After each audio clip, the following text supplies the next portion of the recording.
SER Podcast. Jesús Callejo, crononauta, bienvenido una semana más a SER Historia. ¿Dónde estamos? Este lugar es maravilloso.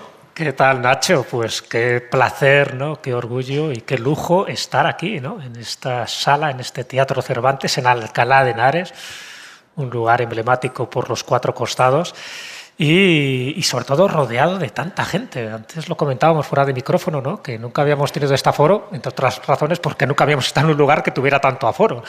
Y ese poder de convocatoria y sobre todo el calor de la gente que se junta alrededor de esta hoguera virtual para saber algo más de historia, y no solo de Alcalá, porque los personajes que vamos a hablar son universales, son internacionales, y qué bonito, ¿no?, que la historia concite tanto entusiasmo y tanto interés, ¿no?, para reunir a 450 personas que podían estar haciendo otras cosas y sin embargo han querido estar aquí y ahora, en este momento preciso y en este marco incomparable, porque nos faltaba decir eso.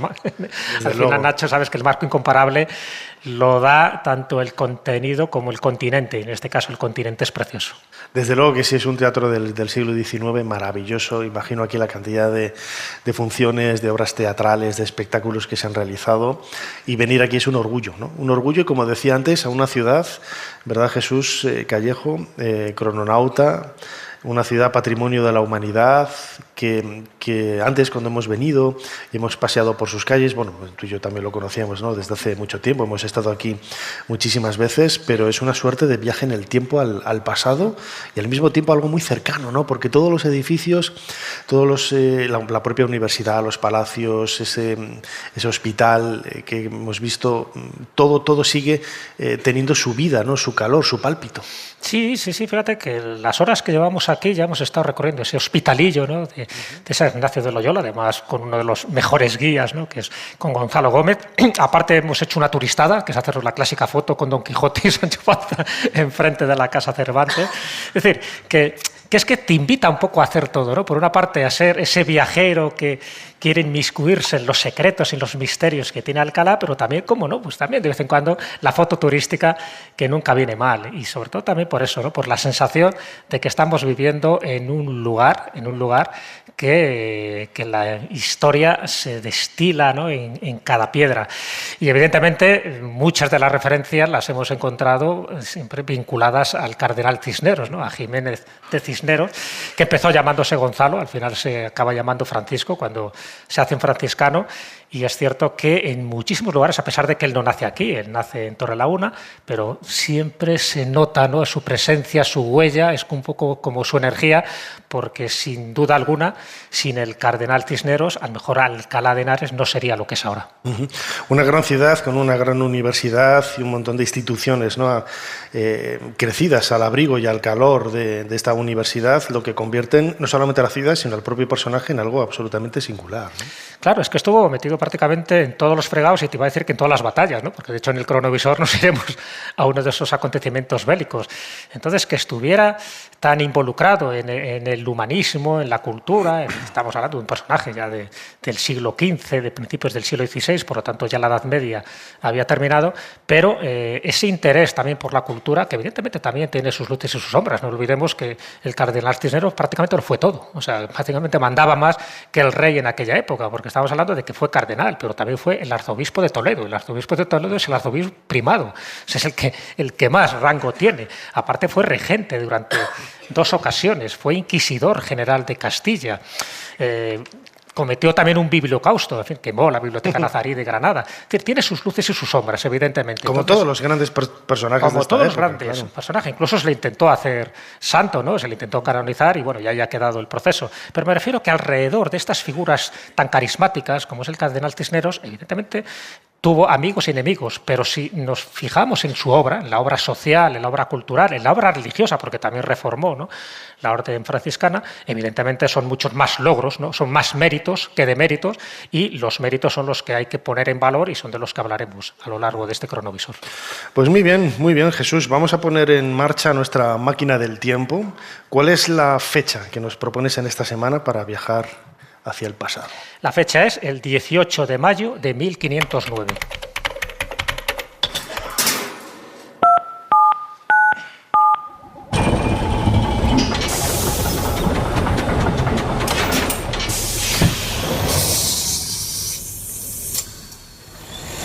Adelante, pasen. Jesús Callejo les está esperando junto al cronovisor.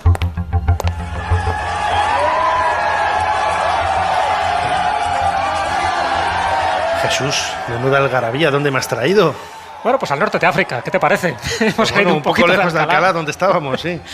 Bueno, yo creo que es un momento importante para la vida de Cisneros y sobre todo para los marineros del Mediterráneo, que bueno, que con esto se conseguía pues acabar un poco con la piratería berberisca que tanto estaba asolando los barcos cristianos en aquella época.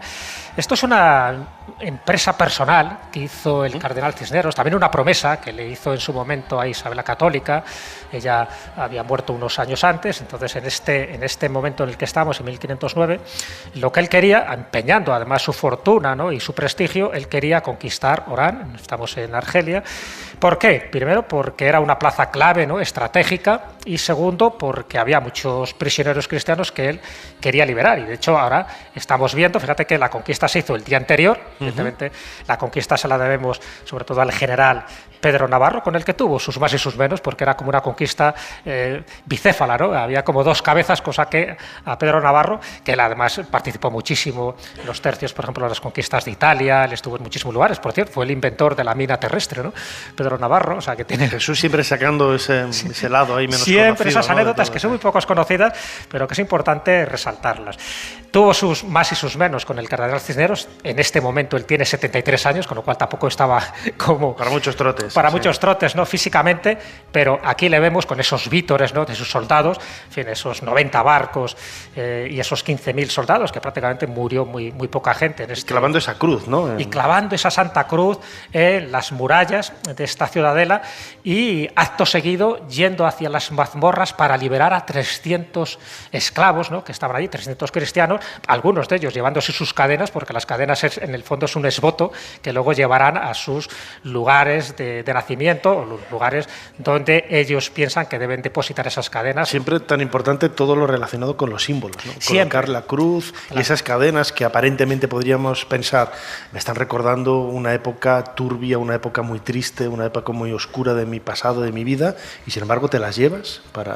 Las llevan como esbotos y además se colocaban en ciertos lugares, en ciertas catedrales. Yo he visto este tipo de cadenas de cautivos, pero era un poco como ese homenaje. Ten en cuenta que muchos de los cautivos imploraban a su Virgen, a su santo, pues para que fueran liberados. Bueno, pues al final llega el cardenal Cisneros, les libera, ellos consideran también que es una especie de, como de cruzada santa, y bueno, pues llevas algún objeto, alguna reliquia, en este caso, pues las cadenas, ¿no?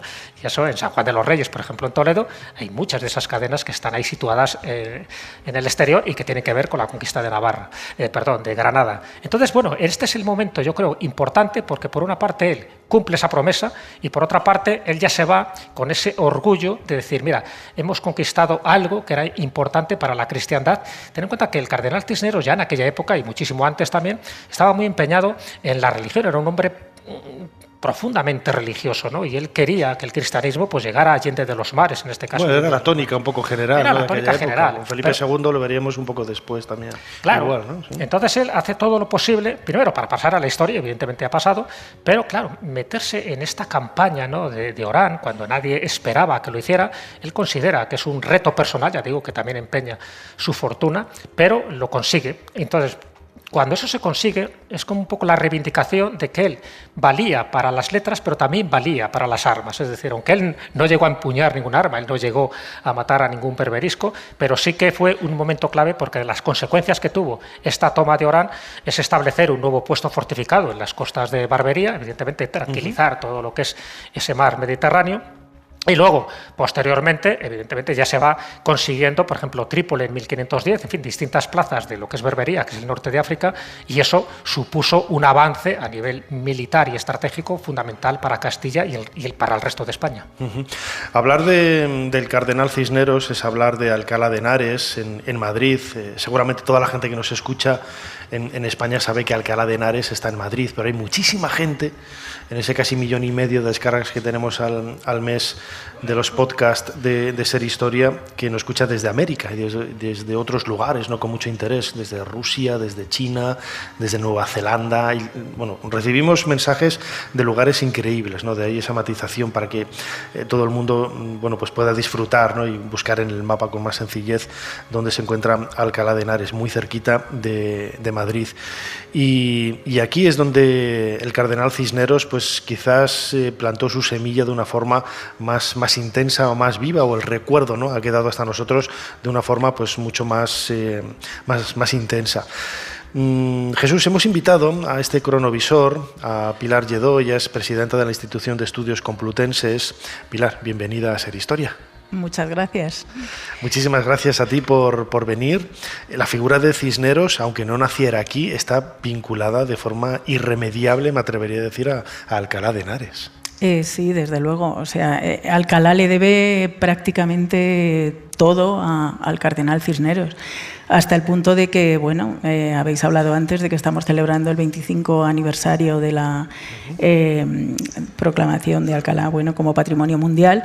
Y de los 3 criterios por los que se le dio el título, 2 de ellos están ligados efectivamente al cardenal Cisneros, porque Cisneros no solo crea una universidad en Alcalá de Henares, de la que luego creo que vais a hablar más en profundidad, sino que transforma toda una ciudad para ponerla al servicio de esa universidad.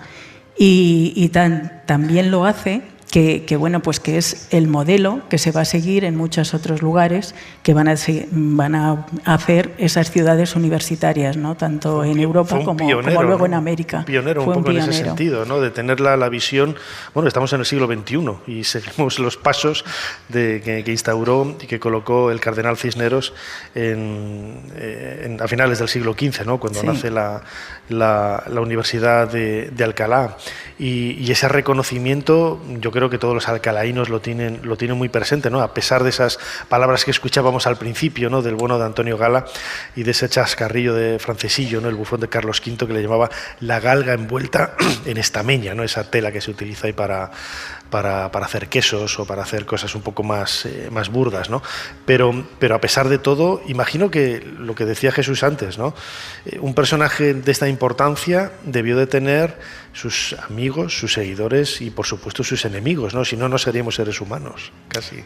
Pues, hombre, sí. Lo que pasa que aquí en Alcalá yo creo que se le facilitaban mucho las cosas porque él era el arzobispo de Toledo y Alcalá pertenecía al arzobispado de Toledo. Esa es la razón principal, además de su mal ambiente o su mala relación con Toledo, ¿no? con los de la Catedral de Toledo.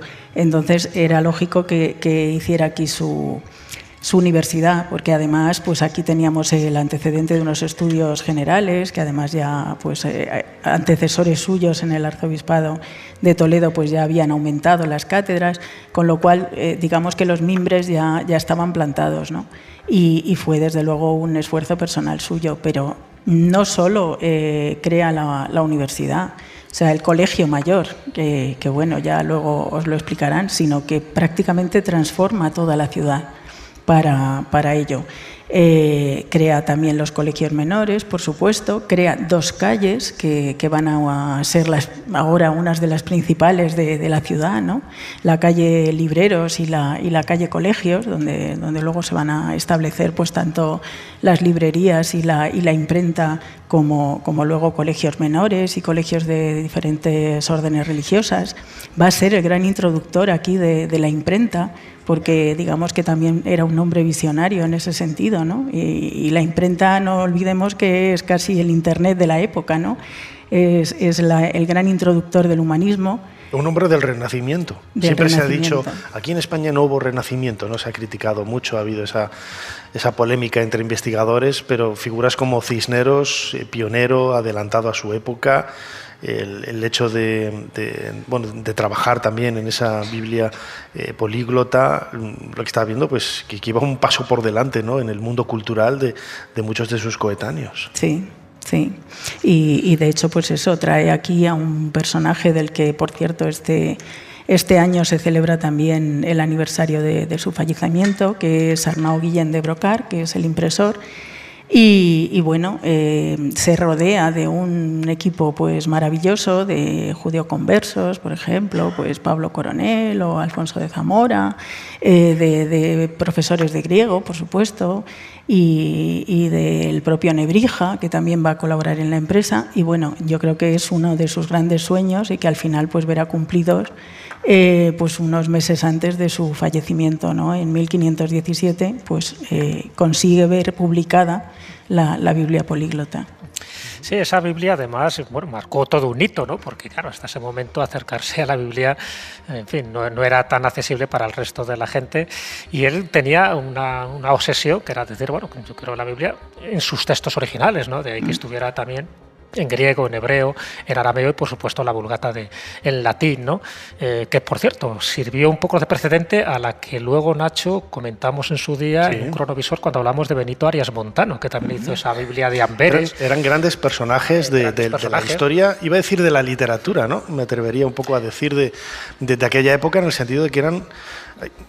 Fíjate, lo comentaba ahora Pilar, ¿no? El cardenal Cisneros no tuvo reparo en contar con personas que quizás en otro contexto mucho más heterodoxo hubieran sido considerados como sucios o manchados, ¿no? Por venir de otra religión, ser conversos, ¿no? Él sabía que la inteligencia quizás estaba por encima de esos detalles, aunque él fuera un católico exacerbado, me atrevería a decir, pero también tenía esa mano izquierda, ¿no? Para poder trabajar con unos y con otros, ¿no? Sí, no, era bastante tolerante dentro de lo que era, en fin, el pensamiento de aquella época, ¿no? En fin, donde la religión y sobre todo la religión católica pues marcaba prácticamente todos los actos, no solo sociales, no solo espirituales, sino también políticos. En el caso del cardenal Cisneros, cuando se crea además esa universidad, que es algo más que una universidad, en 1507, lo que se busca es como un centro, como un emporio de cultura, ¿no? Del saber. Se busca a los mejores profesores, a los mejores catedráticos. En fin, la Biblia políglota es como un poco el elemento para debatir distintas cuestiones que antes prácticamente ni se hacían porque nadie conocía un poco los textos originales de la Biblia. Fijaros que para formar parte de esta universidad de Alcalá, él solo exigía, o para estudiar allí, él solo exigía dos requisitos que eran importantes, o dos condiciones. Por una parte, cumplir las normas de la orden, evidentemente, estaba dentro, ¿no?, de ese paraguas de los franciscanos, y el otro era vivir dentro del propio entorno. Es decir, es el primero que crea el primer campus universitario, es decir, él quería que todo se desarrollara alrededor de la universidad. Eso es un concepto muy innovador, muy revolucionario en aquella época, y algo también muy importante, para ser estudiante o para ser catedrático, no te exigía lo que se llamaba la limpieza de sangre. Sabes que antes para cualquier puesto o cargo público te exigían que no tuvieras ningún antecedente, ¿no?, morisco ni judaizante. Bueno, pues él no lo exigía. Él primaba más la intelectualidad, primaba más el talento que el que algún antepasado tuyo fuera un judaizante o fuera un morisco, para nada, ¿no?, en absoluto. Y luego impuso que las cátedras no tenían que ser vitalicias, algo también muy importante. Es decir, si a alguien se le nombra, no tiene por qué estar aquí hasta que se muera. Si vale, vale, y si no vale, pues mira, se le da un tiempo determinado. Bueno, este tipo de normas que ahora nos parecen como muy normales, en aquella época no lo fueron. Fue un avant la lettre, se adelantó muchísimo en su tiempo, pero precisamente porque tenía ese concepto muy humanista, ¿no?, de lo que era la cultura. Y evidentemente no solo fue eso. Acordaros que también él intenta imponer, bueno, y lo hizo al final, ¿no?, el rito mozárabe, porque se dio cuenta que esa liturgia hispánica también era muy importante, ¿no?, en las misas, en las celebraciones, y la gran biblioteca, no lo olvidemos, la gran biblioteca que él pone allí. Entonces, esa biblioteca, que era un compendio de todos los saberes que había en aquella época, fueron fundamentales. Entonces, bueno, una de las preguntas que te quería hacer, Pilar... Creí que no le ibas a preguntar al final. Sí, no, bueno, me he ido con esta disertación que me parecía interesante, pero bueno, hemos hablado al principio de sus luces y sus sombras, estamos hablando evidentemente de los grandes méritos que él tuvo, pero bueno, una de esas etapas, por decirlo así, oscura, es cuando a él le nombran inquisidor general de Castilla, ¿no? Es verdad que incluso antes él también estuvo encarcelado, estuvo preso, en fin, cuando tiene ahí algún problema, sobre todo con el cardenal Carrillo de Acuña, y él también conoce un poco lo que eran las cárceles. Pero cuando se hace inquisidor, desde tu punto de vista, ¿eso fue algo que le aportó un poco esa leyenda negra o realmente él intentó mejorar la institución de la Inquisición al hacerse el inquisidor general con todo lo que implicaba, ¿no? Porque ya sabes la disputa que había entre los franciscanos y los dominicos. Desde tu punto de vista, ese periodo se lo pudo haber ahorrado o aportó algo a la Inquisición.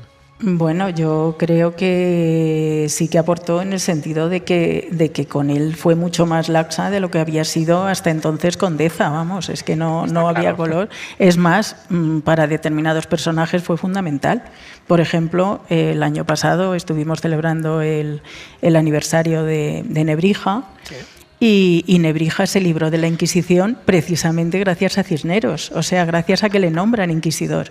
O sea que realmente tampoco hubo grandes persecuciones durante los años en que fue inquisidor. O sea que yo creo que fue positivo. Es todo un personaje, ¿no?, en la historia de España, lo decíamos ahora. Yo me quedo un poco con la copla de ese hombre del Renacimiento, que yo no sé si se le podría comparar con algún otro destacado humanista de la época, porque hablamos del cardenal Cisneros como un cardenal, un clérigo, un religioso, pero el hecho de estar fomentando la cultura, de estar fomentando los estudios universitarios, esa Biblia políglota, hay que verlo todo en el contexto, ¿no? Luego hablaremos con nuestro próximo invitado, Antonio Alvar, sobre la historia de la universidad, esas materias que podemos decir, bueno, pues va una porra, ¿no?, que aquí solo se estudiaba teología, religión, pero bueno, era el conocimiento, era la ciencia de la época, hay que verlo en ese contexto del siglo XVI, y en ese sentido, no sé si el cardenal Cisneros, que puede tener rival en esos años finales del siglo XV y comienzos del XVI, ese 400 y 500 en España. No, yo creo que es el gran introductor o uno de los grandes introductores del humanismo en España, y desde luego la Universidad de Alcalá, que es cierto que primaba las enseñanzas de teología, es evidente que se hizo para reformar el clero en una época pues bastante convulsa, como sabemos, es la época de la Reforma Protestante, de que el clero precisamente no es que no tuviera costumbres muy edificantes ni nada de eso, ni unos grandes conocimientos intelectuales, ¿no? Entonces él lo que quería era precisamente reformar ese clero para evitar que esa reforma pudiera triunfar aquí en España. Él, por ejemplo, fue uno de los grandes introductores del erasmismo en España, ¿no? Se lo quiso traer aquí a la Universidad de Alcalá, pero finalmente Erasmo no quiso venir, ¿no? Y desde luego ahí se rodea de personajes muy, muy importantes en el mundo de las ideas, ¿no? Que van a introducir precisamente ese humanismo. Va a ser precisamente a la muerte del cardenal cuando se van a empezar a perseguir estas ideas y cuando la Universidad de Alcalá va a cambiar completamente, como me imagino que nos contará Antonio Alvar, ¿no? Sí, hay una anécdota que se atribuye al cardenal Cisneros que indica un poco el poder que él tenía. Es decir, no solo estamos hablando de como un gran reformador a nivel político y a nivel religioso, sino también pues, que tenía un poder real, ¿no? De hecho, antes comentaba que él fue regente en 2 ocasiones.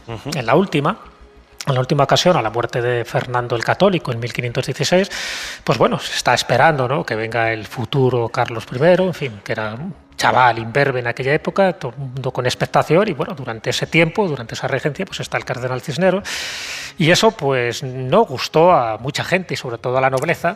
Entonces la anécdota que se cuenta es que bueno, pues no le quedó más remedio que ser regente por una vez más, por segunda vez, y entonces dice pues, bueno, que hay un momento en que se le acerca allí a su casa el duque del Infantado y el conde de Benavente y le preguntaron las razones, ¿no?, de por qué él vuelve a tener este cargo de regente, y él cuenta la leyenda, le enseña, ¿no?, una estancia con un balcón con unas piezas de artillería, ve allí los cañones y le señala a estos 2 nobles diciendo: mis razones, señores, estos son mis poderes.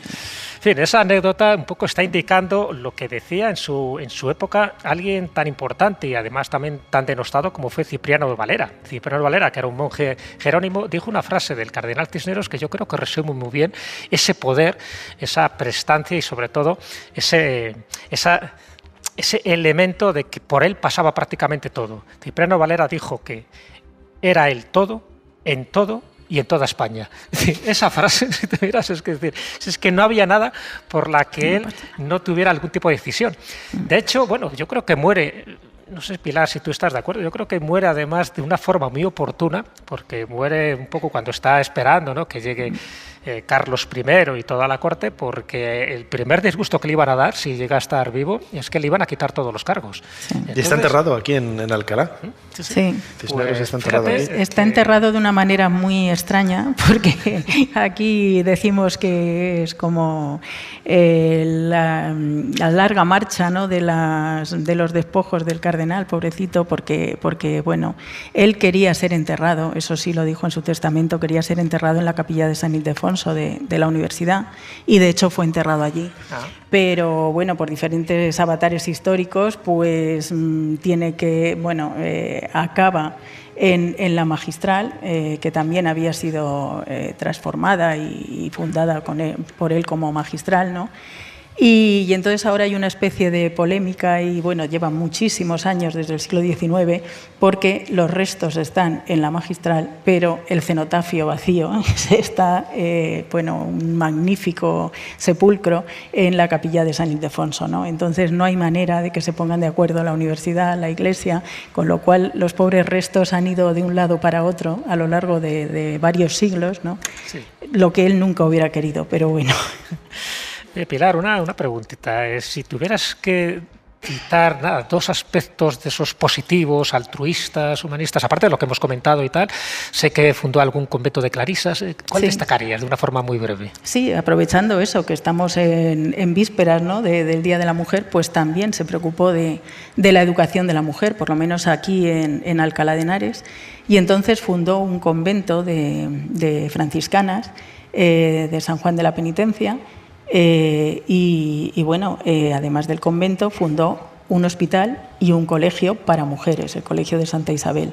Y ahí pues se supone que se formaban niñas pobres, y algunas de ellas, bueno, a la mayoría pues las dotaba, o sea, dejó establecido que se les concediera una dote, bien para casarse o bien para ingresar en religión, ¿no? Y yo creo que en eso fue pionero también, desde luego, en la educación de la mujer. Todo un pionero, desde luego que sí.